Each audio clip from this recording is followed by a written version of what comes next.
Hi friends, welcome back to my channel. இன்றைக்கி நம்ம வீடியோவில் நம்ம என்ன பார்க்க போகிறோம்னா மிக்சியை பற்றி தான் பார்க்க போகிறோம். நிறைய பேர்த்துக்கு தெரிஞ்சதும் நிறைய பேர்த்துக்கு தெரியாததுமாய விஷயங்கள் நான் இந்த வீடியோவில் சொல்ல போகிறேன்.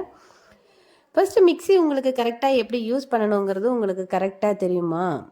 ஆனால் நிறைய பேர் இப்போ நான் இந்த கேள்வி கேட்கும்போது நிறைய பேர் என்ன நினைப்பாங்க, ஓ மிக்சி தானே நம்ம எத்தனை வருஷமாக நம்ம யூஸ் பண்ணிகிட்ருக்கோம், ஒரு மிக்சியில் போட்டு அரைக்கிறது யாருக்காவது தெரியாமல் இருக்குமா அப்படின்னு தானே நினைப்போம். ஆனால் அப்படி நினைக்கிறவங்க இந்த வீடியோ பார்த்துட்டு எனக்கு கமெண்ட்ல சொல்லுங்கள், நீங்கள் இத்தனை வருஷமாக இதே மாதிரி தான் இந்த மிக்சி யூஸ் பண்ணிகிட்டு இருக்கிறது அப்படிங்கிறது எனக்கு கமெண்ட்ல சொல்லுங்கள்.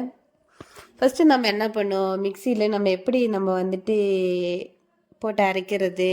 ஃபர்ஸ்ட்டு ஒரு ஜாரில் நமக்கு என்ன அரைக்கணுமோ, இப்போ தேங்காய்னா தேங்காய் போட்டுட்டு தண்ணி ஊற்றிட்டு அந்த லிட்டு போட்டுட்டு ஜார் எடுத்து மிக்சியில் இப்படி வச்சுட்டு நம்ம என்ன பண்ணோம், ஃபஸ்ட்டு 1ல் போடும். 1ல் போட்டுட்டு என்ன ஆகும், கை எடுக்காமையே அப்படி 2க்கு திருப்பிடும், அப்புறம் 3க்கு மாற்றிடும். நம்ம அப்படி தானே நம்ம பண்ணிகிட்டு இருக்கிறோம், கை எடுக்கவே மாட்டோம் நம்ம அதுலேருந்து.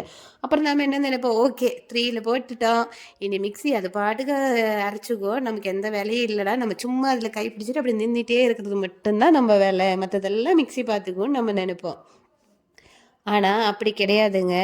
ஃபர்ஸ்ட்டு 1ல் போட்டுட்டு நம்ம கொஞ்சம் நேரம் வெயிட் பண்ணணும். ஏன்னா எப்போவுமே அந்த இப்போ தேங்காய் ஃபஸ்ட்டு போடுற அப்படின்னா அது கொஞ்சம் நல்லா மையணும், அப்படின்னா அது கொஞ்சம் மெல்ல ஓடினா மட்டும்தான் நல்லா என்ன சொல்கிறது, நல்லா அரைச்சி கிடைக்கும் நமக்கு. எடுத்த உடனே 3ல் போட்டோன்னா அந்த ஸ்பீடில் தான் போகும், தவிர அது அதில் உள்ளே இருக்கிற அந்த தேங்காய் வந்துட்டு நல்லா அரையவே மாட்டோம். அதனால் ஃபஸ்ட்டு 1ல் போடுங்க, கொஞ்சம் நேரம் போட்டுட்டு அதுக்கப்புறம் 2க்கு மாற்றுங்க, அதுக்கப்புறம் 3க்கு மாற்றுங்க. இதே தான், இப்படி அரைச்சா மட்டும்தான் நமக்கு வந்துட்டு நம்ம போடுற பொருளைன்ட்டு நல்லா மஞ்சள் நல்லா கிடைக்கும். எடுத்தோடனே 3க்கு போட்டுட்டு ஆஹா நம்ம வேலை முடிஞ்சிச்சுனான்னு நிற்கக்கூடாது. இப்படி தாங்க பண்ணணும். இதுதானே கரெக்டான மெத்தடு. அடுத்தது என்னன்னு பார்த்தீங்கன்னா, உங்கள் மிக்சியில் இப்படி பல்ஸ்ன்னு ஒன்று எழுதியிருக்கிறது தெரியும். எப்படின்னா உங்களோட ஸ்பீட் கண்ட்ரோலர்கள் அதை அப்படியே ரிவர்ஸ் திருப்பினா பல்ஸ்ன்னு கொடுத்துருப்பாங்க, ஒரு சில மிக்சியில் விப்புன்னு கொடுத்துருப்பாங்க. இது எதுக்காக கொடுத்துருக்குறேன்னு உங்களுக்கு தெரியுமா? ஃபஸ்ட்டு இது எதுக்கு கொடுத்துருக்குறேன்னா, இப்போ நம்ம மிக்சி ஜாரில் இப்போ நம்ம ஒரு தேங்காய் வந்துட்டு இப்போ நமக்கு ஒரு 25% இது மஞ்சள் கிடைச்சா போதும் அப்படிங்கிற இருக்கிறது எல்லாமே இந்த பல்ஸ் பட்டனில் போட்டு நம்ம வந்துட்டு அரைச்சி எடுத்துக்கலாம். ஜாரில் போட்டுட்டு இந்த பல்ஸ் பட்டனில் போட்டு திருப்பினேன்னு வச்சுக்குவே, எப்படின்னா கொஞ்சம் குறப்பாக போதும், எனக்கு ரொம்ப மையக்கூடாது, ஒரு 25% எனக்கு வந்துட்டு அரைச்சி கிடைச்சா போதும் அப்படின்னா கண்டிப்பாக உங்களுக்கு இந்த பல்ஸ் பட்டன் யூஸ் பண்ணிக்கலாம்.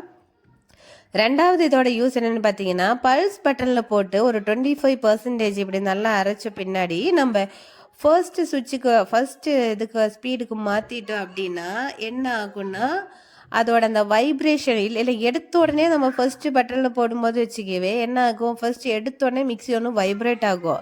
அந்த வைப்ரேஷன் எதுவுமே இல்லாமல் கொஞ்சம் ஸ்மூத்தாக போகும். அதுக்காக இந்த பல்ஸ் பட்டன் நம்ம யூஸ் பண்ணிக்கலாம்.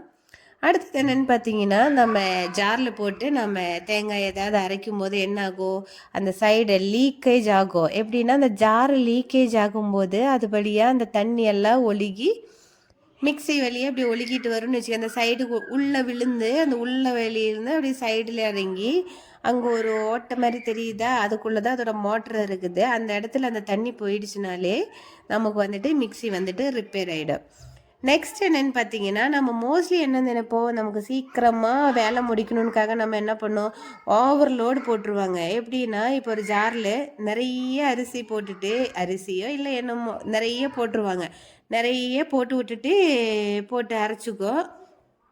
அப்படி அரைச்சிக்கிறனால என்ன ஆகும், ஓவர்லோட் ஆகும். ஓவர்லோட் ஆகினா என்ன ஆகும், மிக்சியோட வைப்ரேஷன் அதிகமாகும், அதே மாதிரி மிக்சி ஓவர் ஹீட் ஆகும், மிக்சியோட மோட்டர் சீக்கிரமாக கம்ப்ளைண்ட் ஆகும்.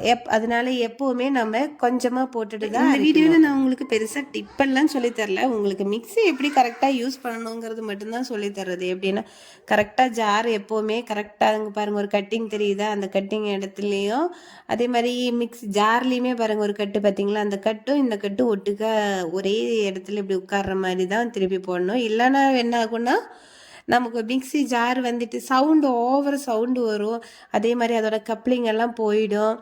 அதனால் வந்துட்டு நீங்கள் வந்துட்டு பார்த்து கேர்ஃபுல்லாக யூஸ் பண்ணணும். இதே மாதிரி ஓவர்லோடு போடக்கூடாது. ஓவர்லோடு போட்டாலே மிக்சியோட மோட்டர் வந்துட்டு கம்ப்ளைண்ட் ஆகும். அதோட ஸ்விட்ச் இதெல்லாம் நீங்கள் கரெக்டாக யூஸ் பண்ணிக்கணும். சாதாரண ஒரு மிக்சி தானே, நமக்கு இதெல்லாம் தெரியும் அப்படின்னு நினச்சிட்டு நம்ம யூஸ் பண்ணக்கூடாது. எந்த பொருள் யூஸ் பண்ணாலும் அது எப்படி கரெக்டாக நம்ம யூஸ் பண்ணணும் அப்படின்னு தெரிஞ்சுக்கிட்டு யூஸ் பண்ணுங்கள். அப்போ தான் அதுக்கு லைஃப் கிடைக்கும். நம்ம வந்துட்டு சீக்கிரமாக ரிப்பேர் ஆகாமல் நம்மளால் அதை ரொம்ப நாள் யூஸ் பண்ண முடியும். நமக்கு எந்த ஒரு ஆபத்தும் வராமல் நம்ம யூஸ் பண்ண முடியும். இப்போ நான் நிறைய பேர் லீக்கேஜ் ஆகிற ஜார் வந்துட்டு யூஸ் பண்ணுவாங்க. அந்த லீக்கேஜான ஜார் யூஸ் பண்ணுறனால என்ன ஆகும், நீங்கள் என்ன நினைப்பாங்க, கொஞ்சம் தண்ணி தானே அந்த வழியாக வந்துடும் அப்படின்னு நினைப்பாங்க. ஓகே, அந்த தண்ணி ஒரு சமயத்தில் வடிஞ்சு அந்த மோட்டருக்குள்ளே போயிடுச்சுனாலும் மிக்சி ஒர்க் ஆகாமல் போகும். மிக்சி ஒர்க் ஆகாமல் போனாலும் நமக்கு பரவாயில்லைங்க.